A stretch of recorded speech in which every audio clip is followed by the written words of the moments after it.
Ryan and Eric, who would you say some of your favorite guests are that we've had on the podcast? Ryan, I would say it was your dad, a Vietnam veteran that had intense action stories as well as touching and meaningful, content about, his life and yours. That's true. I do have to say my dad, he has to be my favorite, but a close second would probably be COVID virologist. Oh, that was amazing. I'd say it's a toss-up between Jason Weems, who is a comedian who died on stage and was resurrected to be on our podcast and raise his family and other things, other responsibilities. And we also had a Marine One, or like presidential helicopter pilot, on the show, and that was crazy. That's a good one. That's hard to beat. So if any of that sounds interesting to you, tune into the Baggage Podcast, where four friends, a prosecutor, a doctor, a comedian, and a journalist, interview ordinary people about their extraordinary experiences. Search for Baggage wherever you get your podcast. On today's edition of Stories from Real Life with Melvin E. Edwards, our guest today is Marcy Axelrod. Marcy is a best-selling and award-winning author, TV contributor, two-time TEDx speaker, and management consultant. Her latest book, How We Choose to Show Up, is a #1 bestseller. Number two, they don't realize how much everything we do matters. We matter, and how we show up matters. The third thing, and believe me, people who've worked in the White House have told me this, Marcy, it was such a realization. We have a choice in how we show up. Let's join today's conversation with Marcy Axelrod. You are listening to Stories from Real Life, a podcast by engaging storytellers for engaged story listeners. Here's your host, author and journalist, Melvin E. Edwards.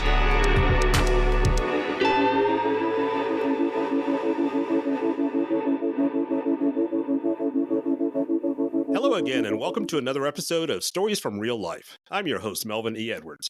Thanks for joining me for today's show. Our guest today is international speaker Marcy Axelrod. Hello, Marcy, and welcome to the podcast. Mel, what an honor to be here. And I really want your guests to hear, thank you for your contribution, sharing about your family's history in Texas. And it's so important for the world to know. I appreciate that. Thank you. So when you were 6 years old, you had a stuttering problem. Did you ever envision yourself overcoming that and becoming a two-time TEDx speaker? Did I ever? So the answer is absolutely yes, I did. Okay. Not when I was 6. I mean, not when I was in the middle of it. TED at the time in the 70s, I'm dating myself here, didn't exist. Thank you, Chris Anderson, for creating the whole TED reality.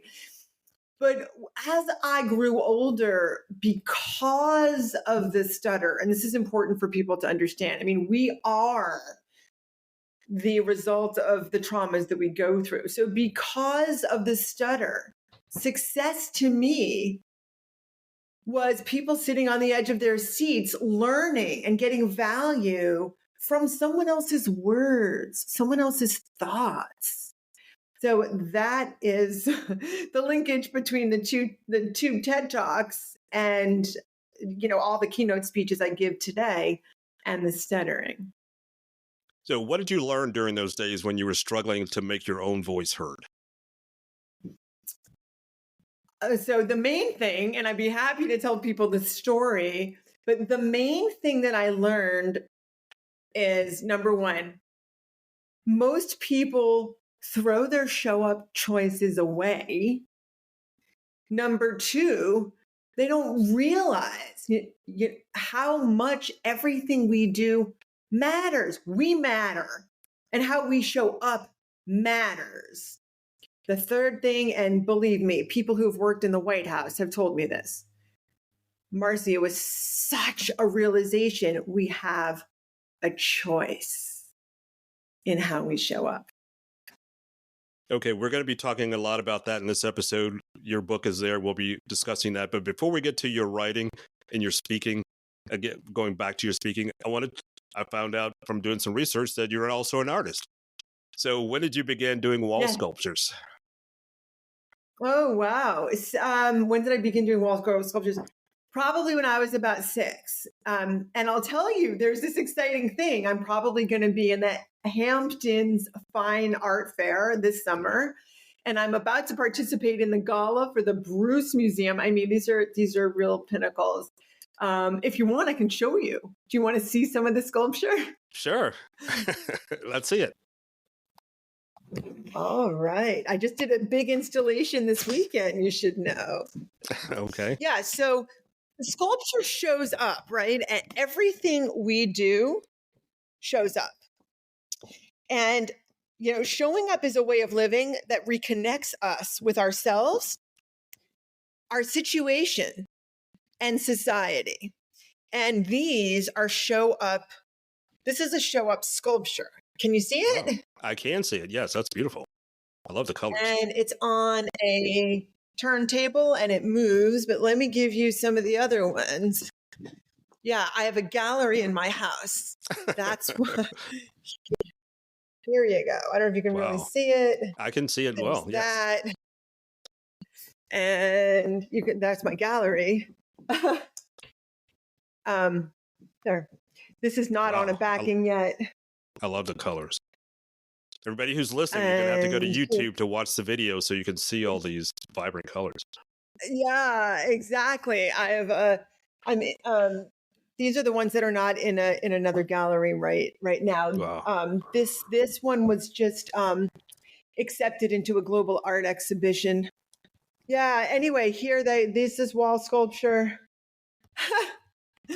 You're getting it real time. That looks really nice. That's really nice. Very 3 dimensions. You see, it's very 3-dimensional. Wow.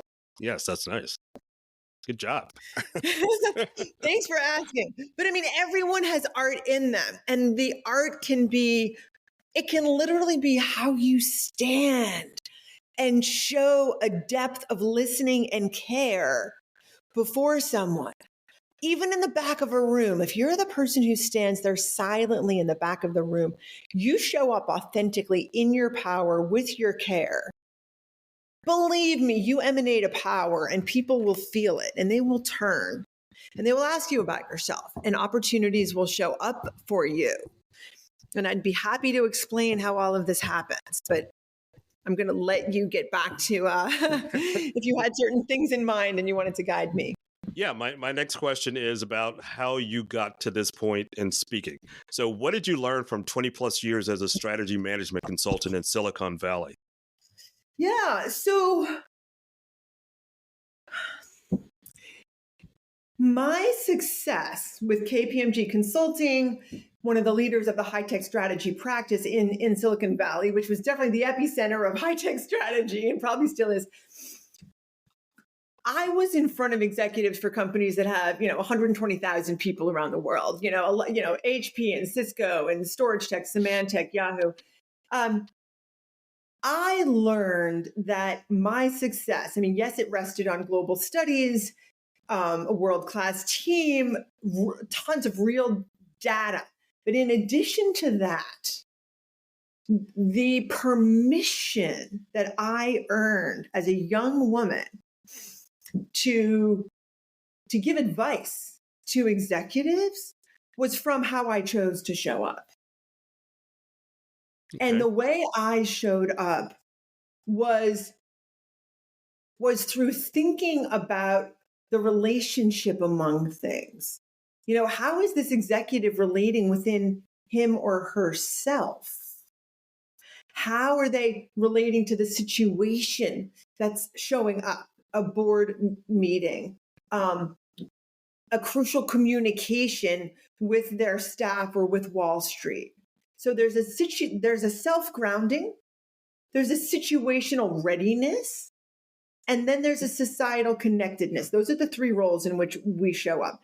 And my success was all about that. I hadn't written the book yet, and I hadn't done global studies specifically asking people about showing up, but that truth was there for me, largely just because I started to devour neuroscience and psychology at age 12.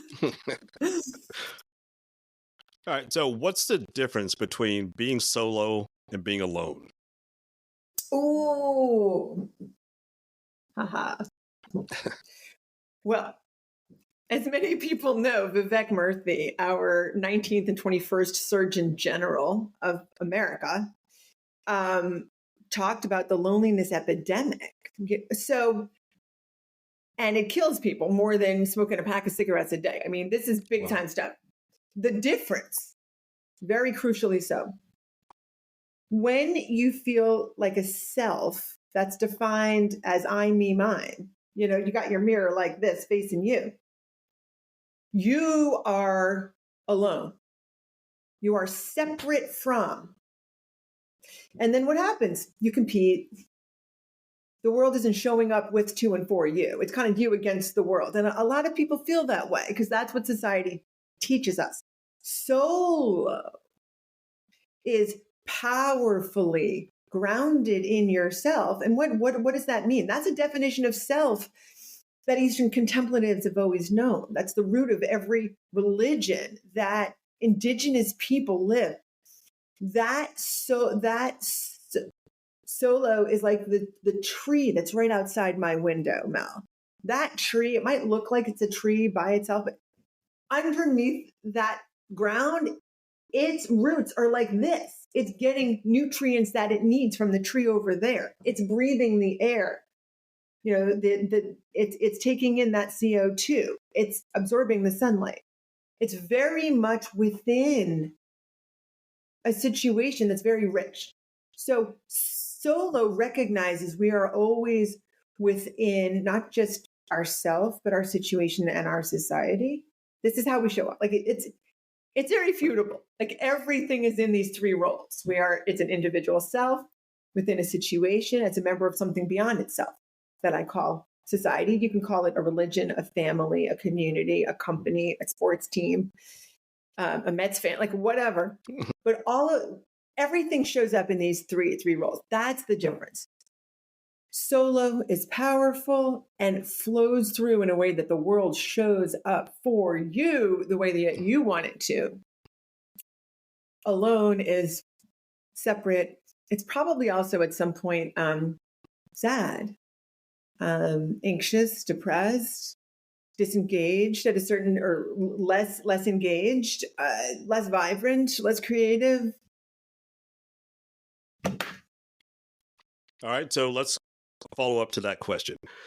Yep. Does the American concept of rugged individuality hamper us from becoming who we should be as a part of a functioning community? Thank you. Fabulous question. Yes, rugged individuality. So there's actually a term in the Show Up lexicon called individual. Individual, inside me. All the skills and knowledge and everything that I need is inside of me. Really? Who are you kidding? Really? You came into the world unto yourself. You didn't come through anybody. You didn't receive, a parent's love. You haven't been nourished by the earth.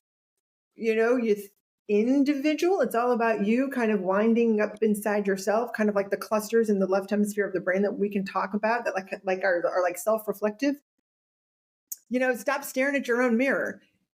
So individual is a term that's in the book, How We Choose to Show Up.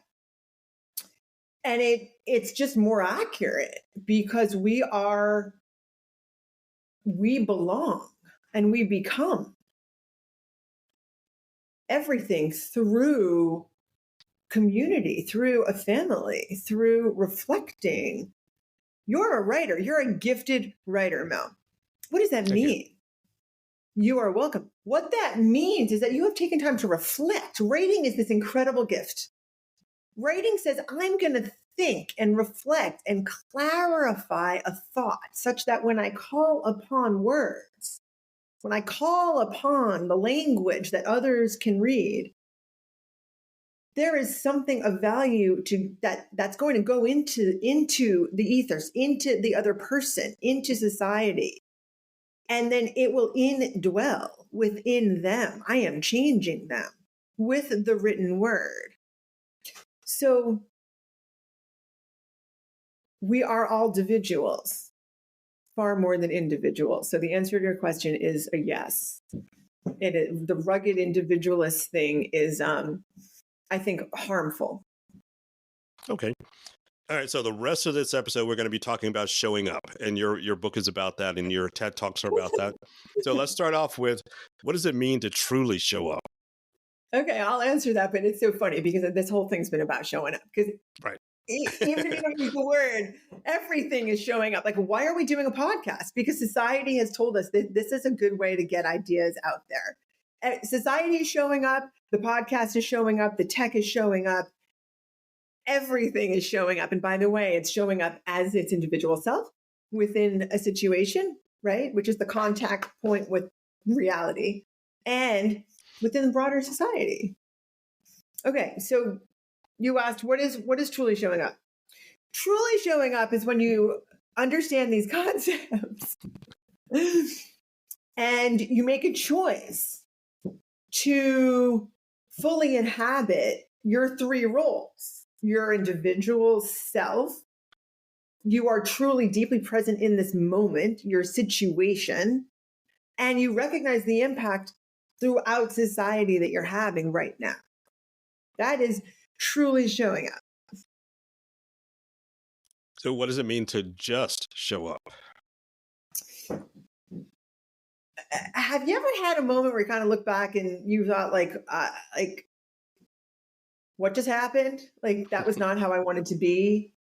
I was like half there, half not, somewhat disengaged.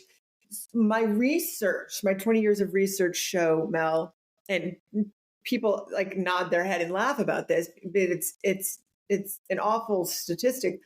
80% of us just show up 80% of the time. So, I mean, it's kind of improv life, right? Like, you get out of bed, you turn the alarm off, and you just kind of get going. You're just like almost a version of sleepwalking. You're not quite noticing or tuning in or being with or enacting care around the things that you're doing. I'm going to show you something. Okay. The continuum, the show up continuum explains this. So, yeah, just and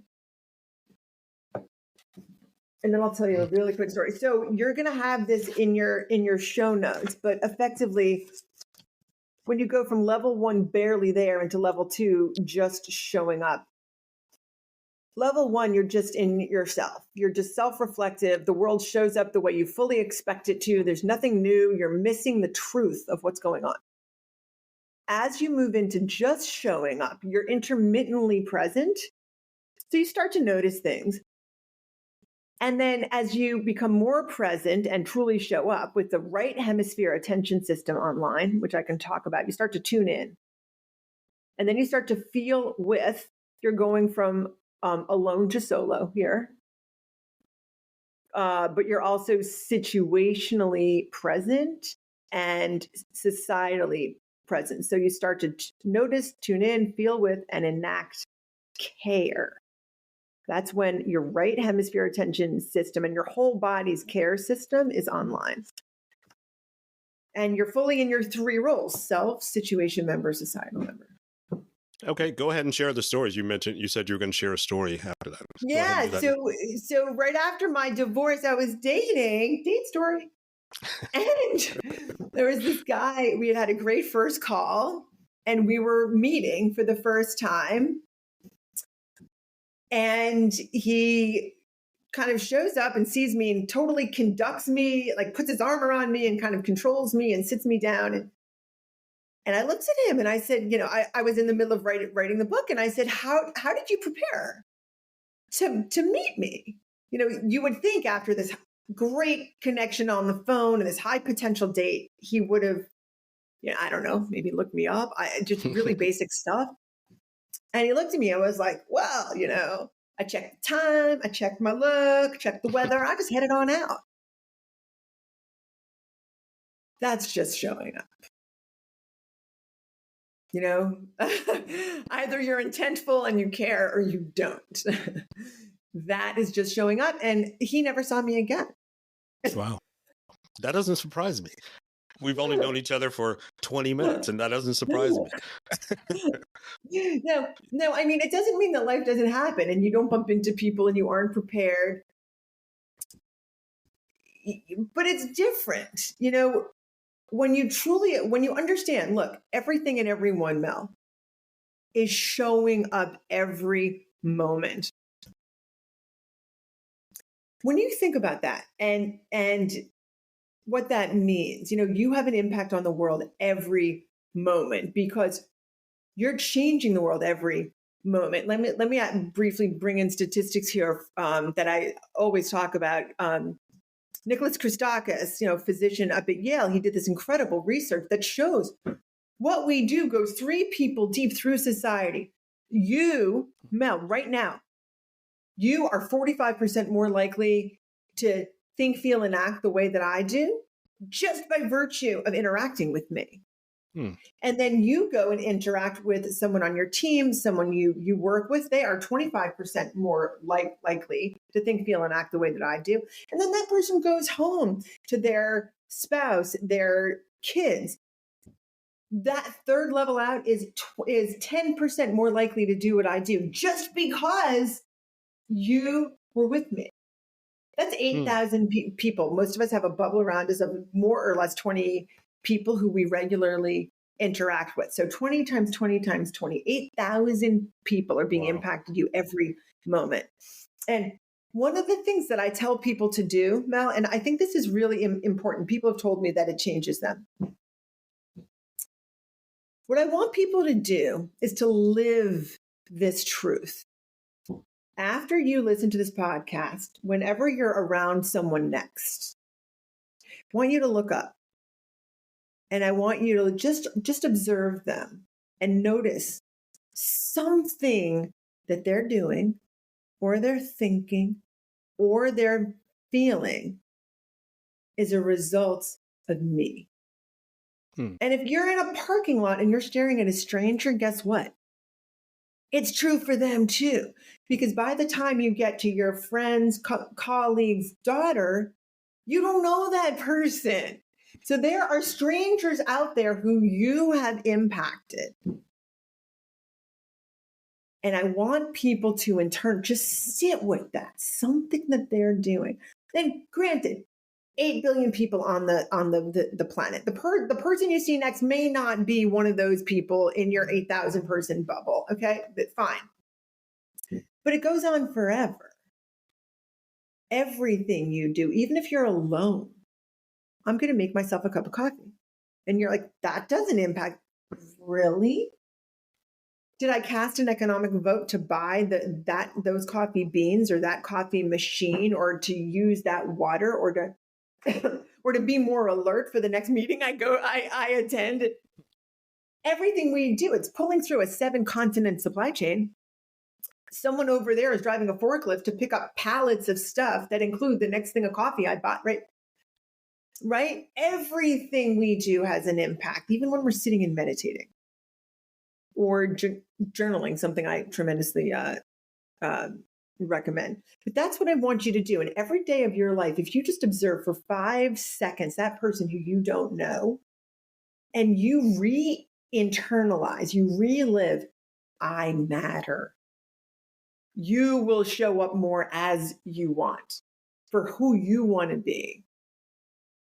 That's really fascinating. And one thing it made me think about from a different perspective is I notice body language. I really notice body language a lot.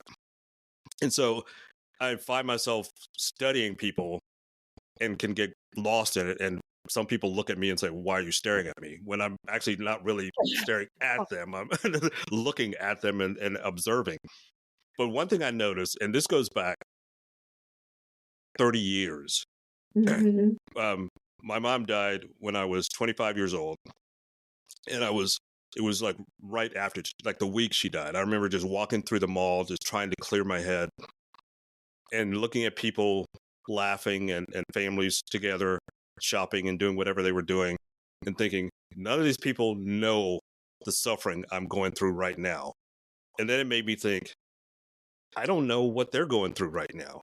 It's my job to find out what they're going through, to treat people differently, because you never know what they're experiencing at any particular moment. Wow. First of all, that was such a life-defining situation for you, and you are still living, with your mother, with who she is and was and continues to be for you. I'm feeling your connection right now. But wow. So what was it like when you saw these people, and you were probably thinking, wow, they have their mother with them? Yeah, and and I lost both my parents by the time I was 25 years old. My dad died when I was 13, and my mom died when I was 25. And so I think about those kind of things a lot. I've never been jealous about anybody's material success, what their wealth, any of that stuff, material things. The only thing I've ever been jealous about with other people is if they still have their parents and the relationships they have with those parents. Wow. Absolutely. I feel that. And how does that translate for you into how you parent? Do you have kids? I do. My kids are adults now, and I'm a grandparent now. Actually, just a couple days ago, my oldest daughter and her husband had their 10th anniversary, their wedding anniversary, and they renewed their vows, and she asked me to perform the ceremony for them. Whoa.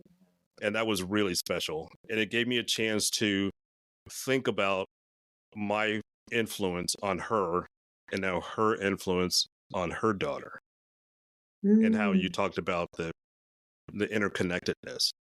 So the influence doesn't stop. My parents have been long gone, but their influence lives day to day. Absolutely. I very much feel that I live my maternal grandmother. I spent so little precious time with her, but oh my goodness, the seminal moments. I remember for the first time feeling felt as a human being. I was in a taxi cab with her in New York. I grew up in Boston mostly. And taxi cab with her in New York, saw her a handful of days a year. It was really a very distant interaction. And it must have been summer, and I was wearing shorts. I was like 8 or 10 years old, and she looked at me, and we were together right there. And she took her hand and kind of, just did this on my thigh, just rub, that's it. And it was basically saying, we're together. You're here with me. Honestly, I'm going to start to cry. I had never been touched like that. My family isn't a touchy family. It was cerebral. My parents are physicians. The discussion at dinner was about myocardial infarction, like heart attacks. And my mother would talk about patients who she saw. She's a pediatrician and global affairs, because my mother thought it was very important. We must know what's going on in this world outside of Newton, Massachusetts. And to be touched by my grandma, I will never forget it. And that lives in me so dramatically. And just as I'm sure your mother lives in you, and probably will live, listen to these words, because it's epigenetic research. It goes from the grandparent to the grandchild. The genetics and the somehow it transfers 2 generations down. So your grandchildren will be living what you infuse in them from your parents. Oh, that's really important to me. I mentioned before we started the conversation on being recorded that genealogy is one of my passions. And so being able to add that to my own knowledge and to learn more about that is something that I'm really looking forward to.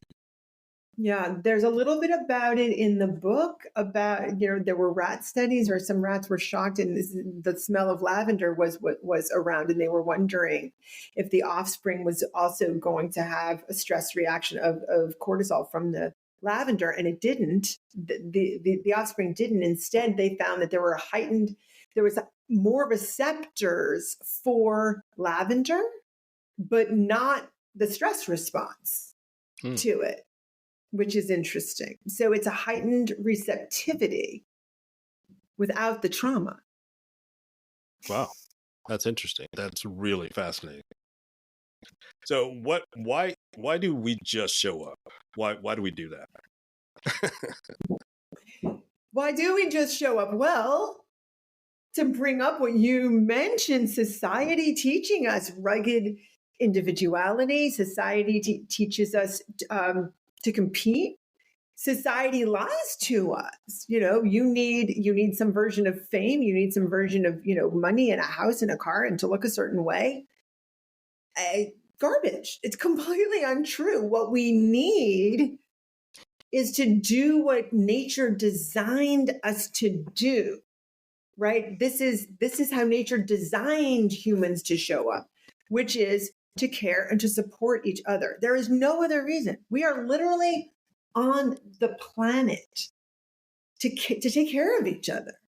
What else could we be here for? To dominate, to have fast cars? I mean, to have a title where someone looks at you, oh, wow, you must be a valuable person for me to talk to and thereby benefit from. No. So why do we just show up? So culture is a big reason. The trauma that's in all of us from the past, every war, every hatred, every bigotry, every anti-Semitic, everything. So that is in us. I don't know that as a collective, we have done the healing to overcome that. And we don't know the truth about showing up. That's a big reason. The truth about showing up is that we're in 3 roles at all times. And at a level here, let me show you. I made it very simple. I mean, I think inherently people know there's kind of levels of showing up. I just made it simple. 1, 2, 3, red to green. So I'm going to give you these slides, but level 1, okay, barely there. We know what that is. Level 2 is just showing up. Level 3 is truly showing up. And there are 3 roles. You're an individualized self. You are a situation member, which is your contact point with reality. And you are a member of something beyond that, which I call society. And there's, so that's the truth of showing up. And you say, well, how do you do it well? Common sense. Be grounded in yourself.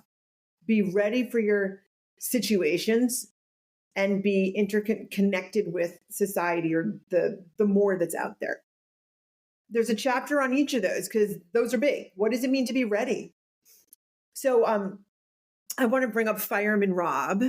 Okay. So Fireman Rob is an incredible person. I just met him. I was a guest on his podcast. He's a fireman and wanted to really bring attention on the 10th anniversary of September 11th to the, very historic and skilled response of the first responders. So he did an Ironman race and runs every marathon in full fire gear. Anyway, and he really truly shows up. He's written, a series of children's books. And anyway, what Fireman Rob said about readiness, because I said, how do you ready yourself? And he said, Marcy, the only way to ready yourself for a fire and for all the fires in your future is to run into a fire. And it was fascinating because you get different responses for people who do cognitive work or who do emotional work that's not life-threatening. Readying yourself can be planning and preparing and thinking it through and making the plans and the reservations and looking at the maps and, a global rollout of SAP. Like there's a lot of things that you can plan for, but then there's the lived experience. And what he was pointing to is the other readiness. There's 2 readiness, which is the embodied. How do I keep my body from going into full bore fight, flight, or freeze and not being able to respond in the fire? And he said, little fires, bigger fires, bigger fires. And he said that training now, and this is really, I think, telling for your listeners to hear, Mel. He said, new firefighters used to do simulation, like they were trained in it in a way that's safe. they didn't get the visceral response. They weren't getting the training to run into a fire. So he said, now I've got this new guy at my hip who's never been in a fire, and he's running in there with me. And he's like, now I'm not just trying to save the life and save the home and right, whatever it is, and put out the fire. I'm trying to save the life of the guy at my hip. It's like, there is no way to ready yourself. You can envision, because I recommend a bunch of things. You envision, you deeply feel, you write, you enact. These things are great. They really, really are. But there's the rest of this truth, which is, to a certain extent, showing up is real. It is tangible, right? It's a breath that enlivens us, and it can kill us, and it does kill us, right? So I wanted your listeners to understand, to a certain extent, you've got to live these things, and that is how you ready yourself. This is also just an example of, there's a lot to talk about with self-grounding. What is that? I talk about trauma, and I talk about, Bessel van der Kolk wrote the famous Blue Book, The Body Keeps the Score. I just bought that book last week. I haven't read it yet, but let's talk about that. That's a life-changing book. He's the head of Harvard's Trauma Center, for your listeners to understand. Yeah. Anyway, I talk in self-grounding. I explain this because how we show up, showing up is an embodied, real experience. It isn't, I'm going to walk into the meeting and try not to feel upset when imposter syndrome shows up for me and I can't be authentic, or when the boss doesn't seem to care, or when that other person steals the limelight. That is, it's important to make the choice how you show up, but then you also have to envision, you have to go through the exercises such that you can dose yourself within a real situation, such that you have this ecology of practices that then enable you to show up as you choose in the moment. I'm finding all this fascinating. I'm thinking about what you're saying and thinking through my mind, how does this apply to me? What can I do better? What do I need to learn? One of the things you talked about with the date you had, and I applied it to being a podcast host. When I invite someone on the show, it's almost like a date. I want to find out your story during this interview, but I've done the research ahead of time so that I know what questions to ask you to get to your story. And some of the questions that sometimes it brings out some stories that you may not have thought about in a while. But at some point, you've expressed them somewhere online. I found a video, I found your resume on LinkedIn, or I found your book or something. And by just showing that interest in people, they are much more likely to tell their story with more depth. Yes. So what you just said, if I could summarize the beauty and truth in what you just said, Mel. When you show interest, when you show up with care, with your heart, people feel it. And you're saying you elicit a much truer, deeper story, their authentic self. And thank you for being you. And the moment I saw that you were a writer and I read some of what you wrote and I felt that depth, I'm like, wow, what an honor. What an honor to be in the presence of this human being. Hey, you're making me blush. Thank you. I appreciate that. So we're starting to wind down the conversation. I do have just a couple more questions for you. Questions that I'm sure one question that you probably get a lot, and one that I'm guessing you've never gotten before. So we'll wind it down with those two. So you talked about how nature models for humans to show up. Right. How does your model help people connect more deeply with themselves and then others in their experiences? Thank you for that. If it's all right, I'd like to comment on the question itself, and then I'll answer it. Yes. You said how nature models how we show up. showing up explains that we are nature. So yes, what we historically, or what society has taught us to call nature, the stuff out there, the greenery, and yes, but we are also of the earth. We aren't just on the earth. Just like an apple tree, apples, the earth, peoples. I'm quoting Alan Watts there because it really struck me. And I think when you really look at the definition of God in almost every religion, very much this is actually consistent with it. So we are nature. The question is, how does it help us connect with ourselves and society?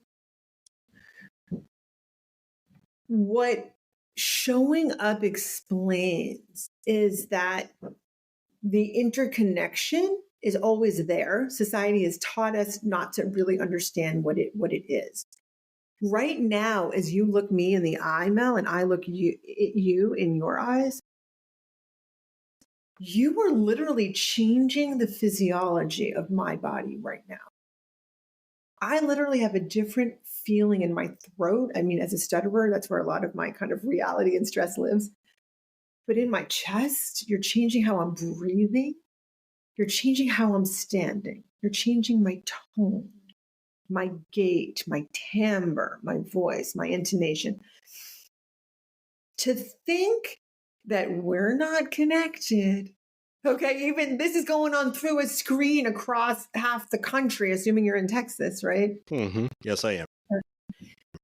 To think that we're not connected. So what showing up does is it reintroduces us with this truth, with this reality in a very deep way. So that's how it reconnects us with ourselves and with each other. And I don't know that anyone's going to argue. I mean, I put words on it that I think are meaningful, right? We inhabit each other. How is it that with a millisecond glance, even to a photograph of someone you don't know, you feel what they feel? I mean, so showing up helps us to inhabit this truth more. And this is nature showing up in us, right? I'm going to quickly quote a study. This is, I believe, it was done at Stanford and at Cornell, maybe at Harvard as well. It was, I saw a number of papers that said the same thing. People were put in MRI scanners, and they were told to just look at each other. And these are people who didn't know each other. They weren't looking at each other with, oh, I love you. It was just, okay, you're the other person in the scanner. And what their brains showed on the MRI in real time is that the brain waves started to do what's called resonate. So you literally had waves that were paralleling each other. And it's called, there's a big name here,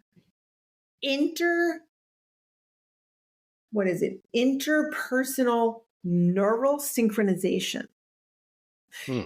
So that's the neuroscience and the biology of how, when you see someone and you actually tune in, you are changed. This is part of how showing up, and I bring the science in and I explain it, and I give many examples. There's another one with Dr. Keltner, the Greater Good Science Center at UC Berkeley, who shows a 1-second tap to a forearm of someone who you can't see. There's a velvet curtain between you, a 1-second tap, and you will know with 68% accuracy what that person is feeling. And this isn't just basic stuff, happy, sad, mad, glad. It was things like longing and anticipation. I mean, things that are kind of not your typical, oh, that person's bored. No. I think the likelihood of guessing accurately in that study was something like 8%. And people got it above 60% accurately. So anyway, these are some of the ways that showing up kind of really, it's like, really, people, this is nature. Okay. Like, this is going on in you right now. Let's just live it, because that's what matters. All right. So as a final question here to wind down our conversation, Yep. I guarantee you've never been asked this question before. And you can, if you have, let me know, and then I'll be surprised. But if you were president of the United States today, Yep. what would you do that would change the dynamic of the country Oh my God. on an interpersonal level? I would do what I've been told. Oh my God, why isn't this going on now? I would teach the truth about showing up in kindergarten. Bam.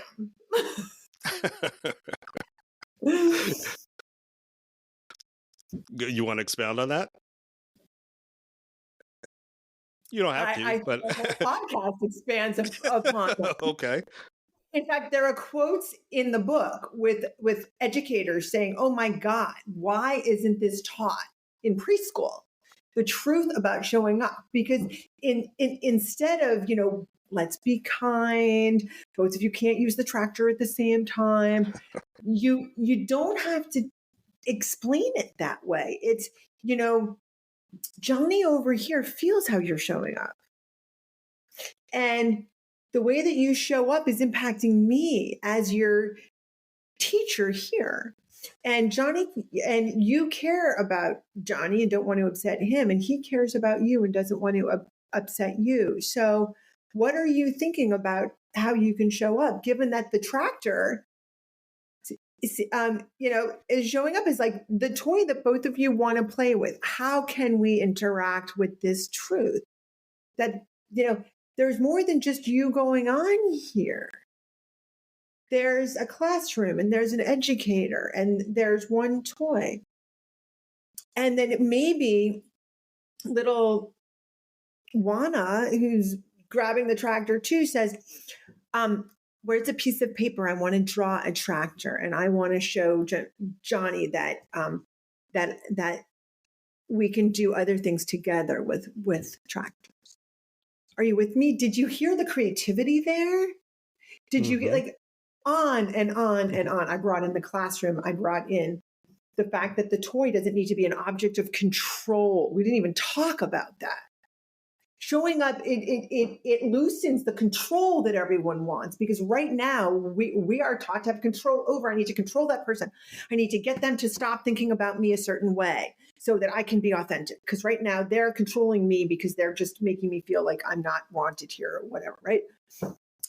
It's a very left hemispheric world, which is, if it's okay, can I spend 2 minutes on the hemispheres and how they impact? Yes. Okay. This is a big deal.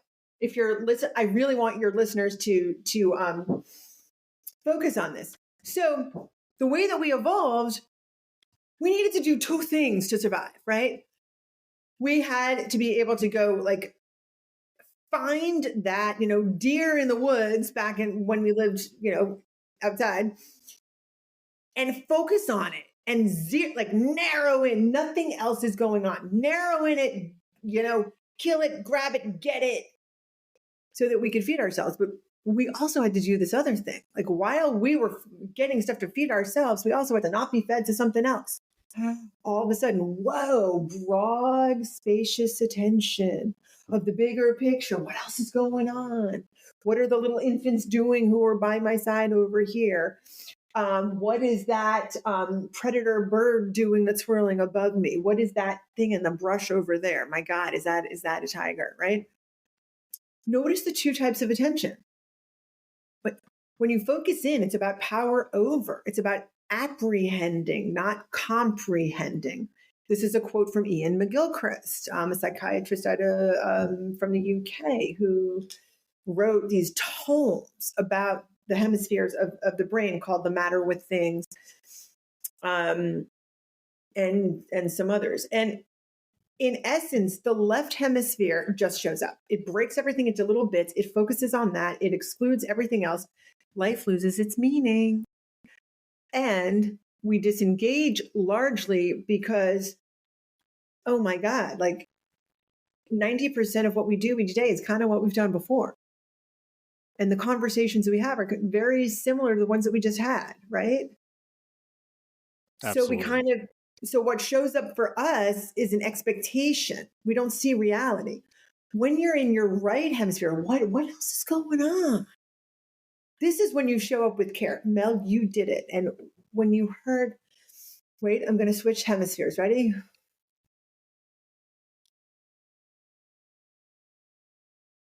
When you brought up how connected you felt with your parents before they died, connecting within yourself and with the situation at the mall, connecting with me, that question, the care and the depth in that question that leads people to draw out and show and explain more of their story.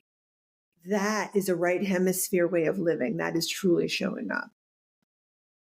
It's about comprehending. It's about being with. And by the way, it's the only attention system that enables you to really feel the music, and you start to sway instead of it being crap in the background. It's like, oh, I love that song. And all of a sudden some jive and hip shows up and you're bonding with people like, wow, I love this, right? This is when you feel like, can I give you a hug? Is that okay? You with me?